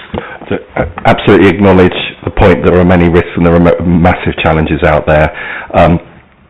Essentially, we have been trying to explore how you have a landscape of some relatively small voluntary institutions. I'll start with voluntary and community sector. The work we've done with 3ST, the attempt to reduce the administrative bureaucracy of how we set up work with voluntary and community services. So we have made some progress on that. We need to make sure this next stage is a sort of call to arms on making sure we can continue to that it's difficult in a resource-constrained environment for small local organisations to sort of be sustainable. And so that's in our market management role of how we can make that as easy as possible for that. There have been things signalling around what the potential impacts on Healthwatch and other agencies are. I'm certainly not into the detail enough at this point in terms of what the actual plan changes actually mean, because there's been some relatively recent announcements of that are, we're still working our way through what they may mean. I think it is important for you as a scrutiny committee and to how you, how we take this forward, to acknowledge the risk that reduced resources means the line of sight to resident insight is a risk that will need to be clearly articulated and clearly mitigated and dealt with in the next stage. I don't think it necessarily is inevitable that there will be the diminution of resources means that there's a diminution in how we do that, because I think again, Rory may want to comment, but some of the co-design work we've been doing, there's some really powerful stuff on some of the in-reach work, and the work with Healthwatch in all parts of and other bodies is really something that actually, reading between the lines of what's intended on paying people for experience, paying people on paying providers of health on actually are we meeting the needs of communities and the experience of health and care services, is all telling us that stuff and data, and that's work we need to do much more on rather than less on. So although the resources are a problem, the resources we have are expected to be tackling that issue. Thank you. I'm going to make quick progress, so if the questions can be a little bit shorter, and equally the replies can be a little bit shorter, because we do have the third item, and I think Chris Hilton has also joined us, so don't want to keep Chris waiting too long. I know a number of colleagues do have questions outstanding, so let me make progress, if that's okay, with Marina, please, and then I'm coming to Concia. Thank you. Thank you, Chair. Thank you, Rob. You've answered some of the questions that I had written down, and so I'll just do this one. What is Hounslo's role in shaping and overseeing the transfer of CHC and safeguarding and SEND responsibilities with regards to this? Thank you for that. Rob, please. So I think what's very important to say first, I will keep it brief, is at the moment nothing is changing. So before people start, so there's no, and if there is changes, appropriate consultation and change has to take place. We are looking at what elements of CHC, SEND, safeguarding, and when I say we, the NHS as a whole, not just me and the ICB generally, what types of training support, what types of policy work happens more across bigger footprints, but ultimately the point of provision remains local, and the point of accountability to all of those areas you've mentioned has to be at a local operational level. Thank you for that. Concia, please. Thank you.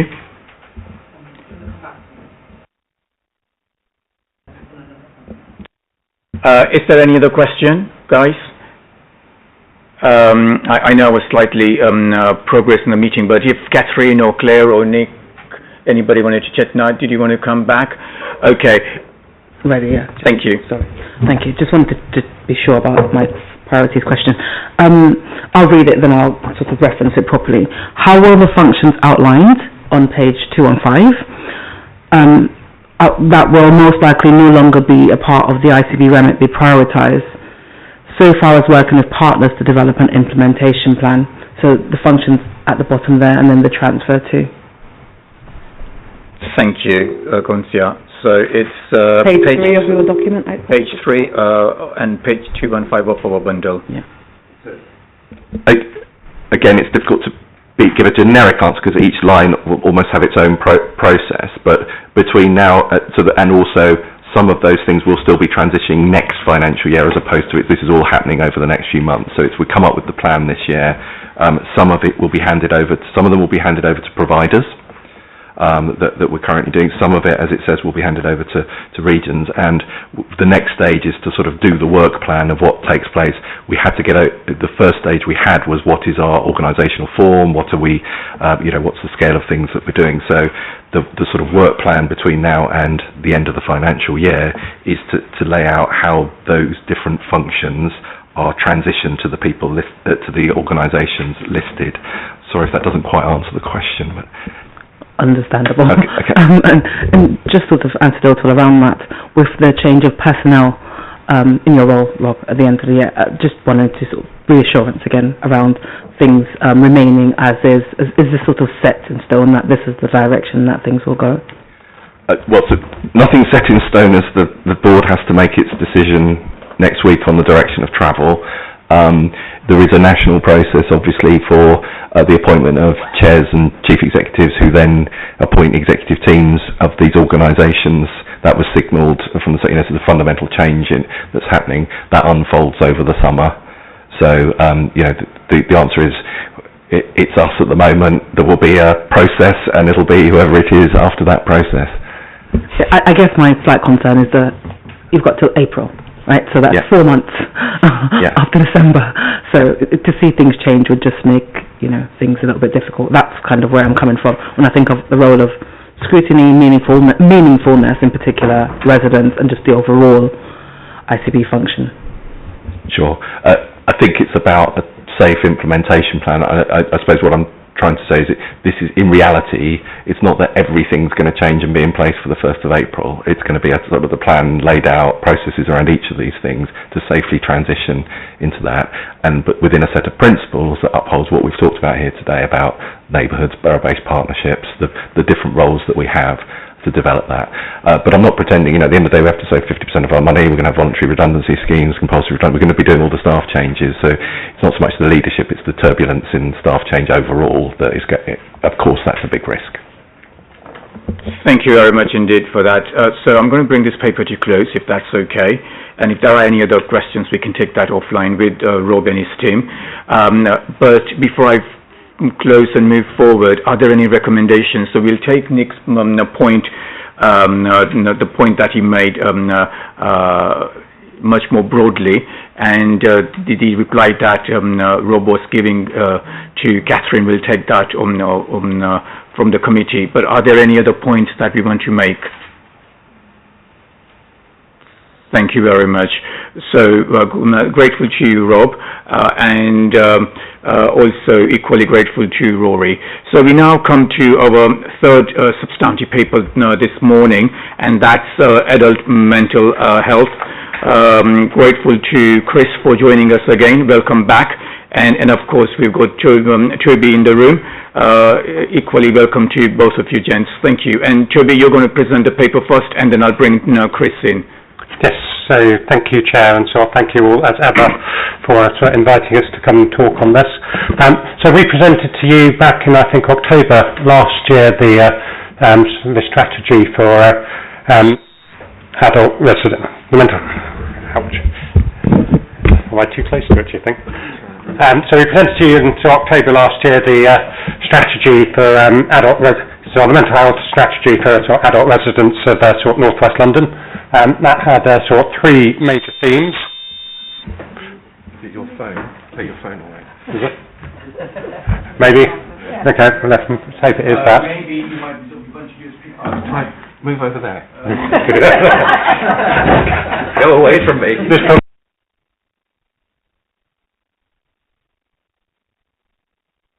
Mike might be a little bit more helpful. Let's see, let's try. So hopefully a little bit more forgiving, or is that? So it's definitely me, isn't it? It's definitely me, not Rob. So we presented to you in October last year the strategy for mental health strategy for adult residents of North West London. That had three major themes. So the raised awareness and promoting well-being. So that's the outreach and into our communities. The increased equity and equality of access, which has at its heart the notion of the core common offer across North West London, so that services which are available do not vary by geography for no clear explicable reason. So we have a core common offer. Our local borough-based partnerships can then tailor that offer because all of our communities are not the same, but we then have a number of bespoke services for where there are clear local reasons why something additional or supplementary to that core offer is required. So the classic example is our homeless population, particularly our rough sleeping population, is not evenly spread across North West London. So there would be a very good reason for having a bespoke offer for rough sleepers in the parts of North West London where there are sort of significant numbers of rough sleepers. That's one example. There are quite a number of others I could cite. And then lastly, sort of care in the right place, which is sort of reinforced by the recent sort of 10-year health plan and the 3 shifts which that is laying out around sort of from hospital to community in particular, a bit from the sort of treatment to prevention and indeed sort of the digital to analog to digital, sort of the wrong way around. So those were the sort of the major themes. We did say at that point we would develop a similar strategy for our sort of children and young people. That is now sort of going forward. It's being chaired by sort of Sarah Newman, the Director of Children's Services for Westminster and sort of KNC. So trying to make that sort of an example of how we sort of work together on their sort of developing strategy. And no doubt I will be back in front of you at some point, or even more hopefully Sarah will be back in front of you at some point, sort of explaining where we've got to on that. There are a number of areas where we have sort of made some sort of reasonable progress sort of since we presented that strategy to you sort of last October.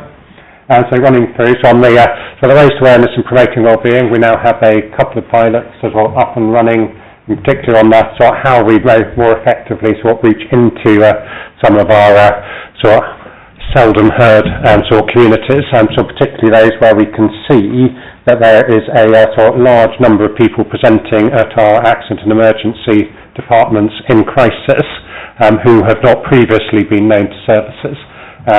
There's a bit of an ongoing sort of debate about exactly how we do that. So some of those sort of pilots, particularly the ones in Brent, are sort of run out of mental health services and are specifically focused on sort of mental health.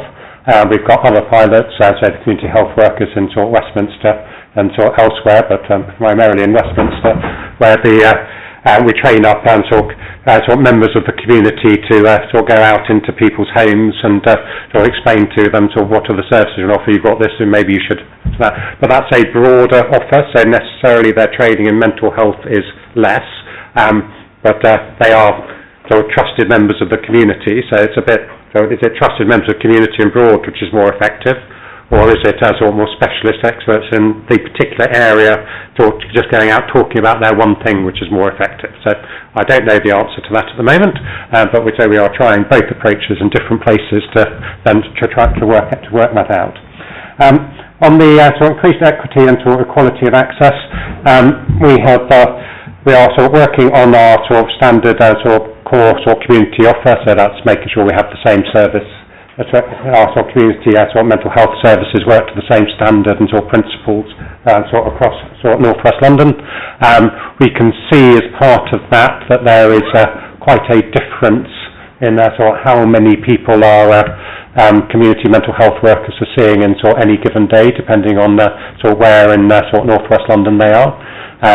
Some of that is probably our ability to capture the data, so I don't want to overstate it, but broadly you can see there's a difference. In some places in North West London, those community mental health teams are seeing twice the amount of people per head in a day than sort of others, and that would suggest that there is, by sort of addressing that, we can reach quite a lot more people through our community mental health services if we can get them all seeing sort of the same number of people.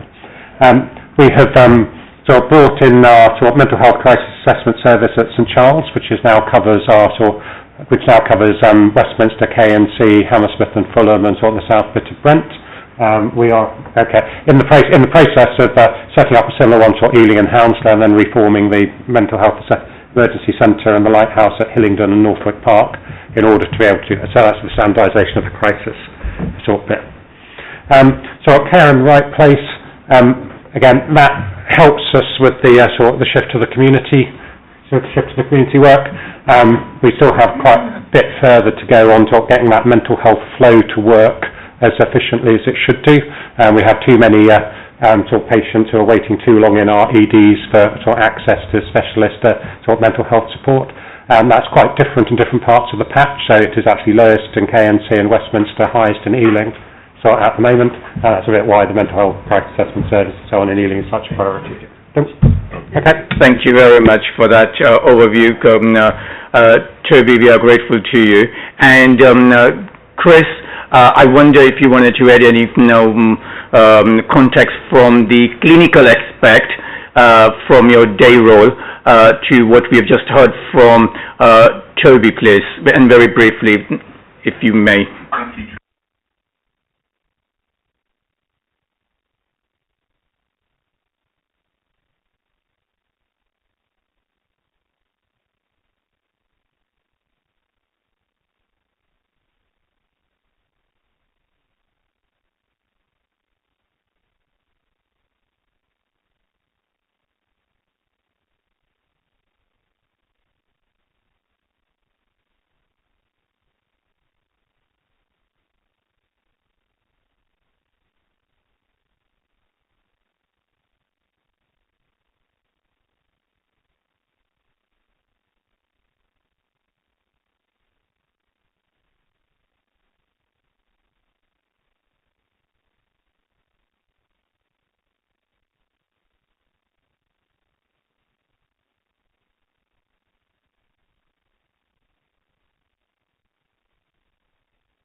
Thank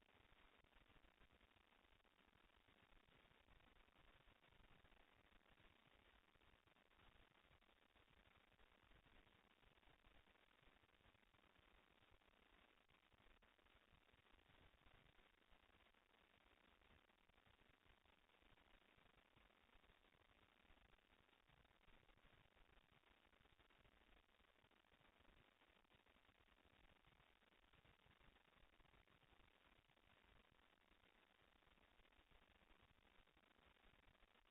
Ensuring that we are looking at value for money for commissioners and for local residents of the services we're providing, and making sure that we are using the data to help us understand where there might be variation between our boroughs and our places. The two other things that I would just quickly draw attention to are a need to shift our focus more to outcomes. At the moment we're looking at activities, and we are now getting much better at looking at patient experience and also recovery, broadly defined, for individuals, and capturing that in our systems and involving our patients and families in collaborative... Thank you very much, Chris. Thank you very much for that very helpful insight. We are grateful to you. So, Toby, now Chris and Rob, there'll be some questions from my colleagues. So let me come to Nick first. Nick, thank you. I just have one question.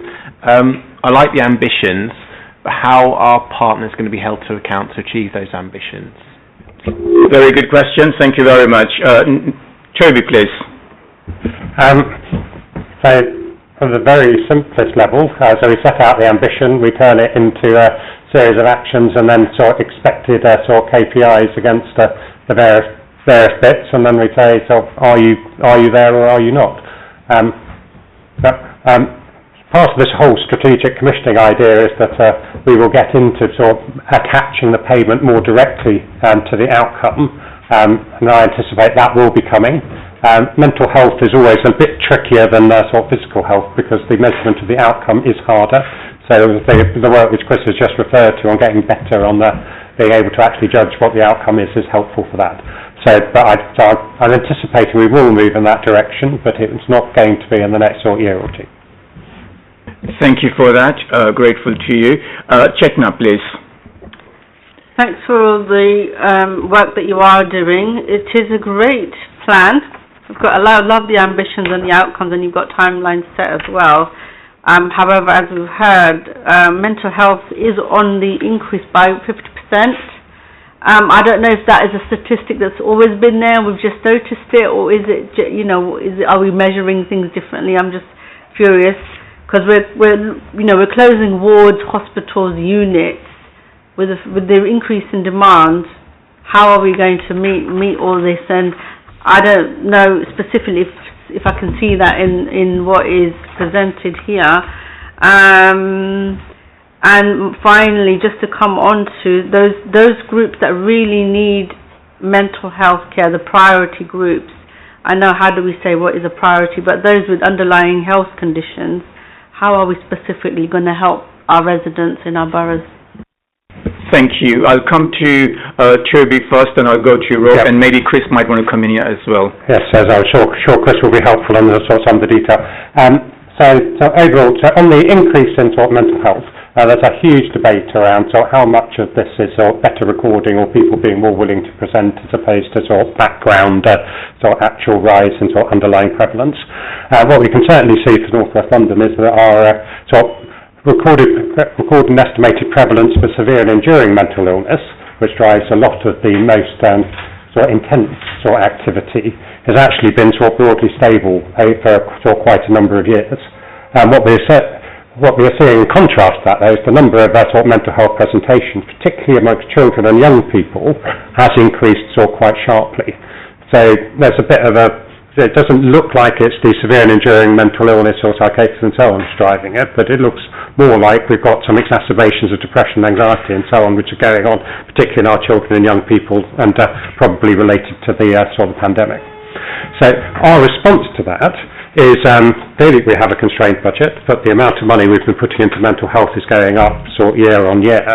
But in order to be able to reach a larger number of people, we have been shifting our model of care from one which is more hospital-based to one which is more community-based, partly because that allows us to outreach into a number of the communities and we can go to people instead of them coming to us, but partly because frankly we can reach far more people because the amount of money we need to spend on a home treatment team and so on per person is less than the amount of money we spend on putting somebody into a bed for 30 days or so. So there are a group of people who the right place for them absolutely is in a mental health inpatient bed. But as the technology improves, our understanding of mental health improves, the number of people we can help in the community goes up, and that is a more cost-effective way of reaching a larger number of people, and hence helps us to address that demand. Let me bring, thank you, Toby. Let me bring Rob in briefly, and then Chris briefly too. Rob. I'll keep it very brief because I think it's partly you hear from Chris, but fundamentally we are an underfunded system on mental health versus need, and that the scope for investment, point number one. Point number two, before I do hand over to Chris, the important point of we're all human beings, we're holistic human beings with mental and physical health needs, and we need to look at this in terms of the whole, out in the community, the primary care, the working with local authorities, the continuum of care, not just the what the mental health trust do, but I know Chris and the mental health programme are part of that, but therefore you invest in the right thing to meet that need you describe. Thank you for that, Rob. Chris, please. I won't repeat the comments about the epidemiology and the delivering value for money, but what I would add is that the Trust and the ICB and our local authority partners are working very closely on trying to make sure that we are providing an appropriately assertive intervention to the patients with the most complex needs. There's obviously learning from serious and rare incidents elsewhere in the country, but we're trying to create the capacity to do that assertive work by ensuring that we're getting people who might be better qualified to support things like socioeconomic distress, including voluntary sector partners, to help people with housing, with benefits, with other determinants of core mental health, so that we can use the full psychiatric expertise on the patients that will most benefit from it. Thank you very much. Ketan, did you want to? I just think that with what we've heard, it's quite alarming to hear that the younger generation is suffering the most. And are we working with schools and those partners? Because I think we need to be doing things differently. We should be looking for alternative solutions, and we need to be working with the education system. Thank you for that, Ketan. Very briefly, so we have mental health support teams now in half of our schools. and we're committed to getting that out to all of our schools. We're just doing a bit of work at the moment on seeing the effectiveness of the mental health support teams we've got in the first half of the schools to see if we need to do any course correction before we do a further rollout. Thank you for that, Rob. Really briefly, I mean, we should be proud in North West London to have Imperial College Health Partners, the academic experts, and the innovation. One of our 3 missions that we are on is children and young people's mental health, because some of this is undiagnosed as to what the causal factors are, and we need the best brains on the planet to really be helping us. What is causing this? What are the solutions to it? So I do think it's important to note that our mission 3 of our Imperial College Health Partners academic and research and innovation is children and young people's mental health. Thank you very much. Any other questions? Councillor, please. Thank you. So specifically around mental health, this question. How are you keeping PCNs accountable to use the population health, to look at population health needs when deciding on their budgets, and specifically PCNs, not sort of GP federations, because the GP federations might have a view, but then the PCNs ultimately decide. And I'm framing this around their R's budget and mental health when I think of roles, personalised care roles in particular, which feed into the 10-year plan and everything else being cut or reduced. Thank you very much. Yes. Chris, do you want to come in on that? You might give it a better go than me, but I'm happy. I think it's a really good question, because inevitably the delegation of decision-making to individual PCNs within places does give them some flexibility to choose what they're investing in their workforce. And there is, the majority of our PCNs across North West London have chosen to invest in additional roles, reimbursement scheme, mental health workers to support their community, and we do that in partnership with them. Both West London and CNWL tend to jointly employ and supervise those workers. Where a couple have chosen to discontinue those roles, the trusts are working really closely to understand whether the expectations were mismatched about what they were being used for.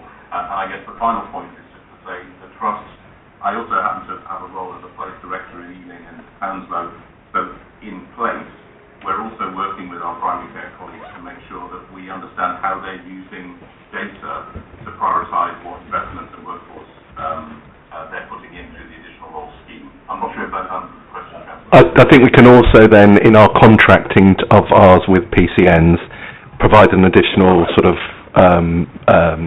influence in if there are gaps that Chris is describing. And that's exactly where I was going, Rob. Thanks. Because in terms of recommendation, that would be the direction.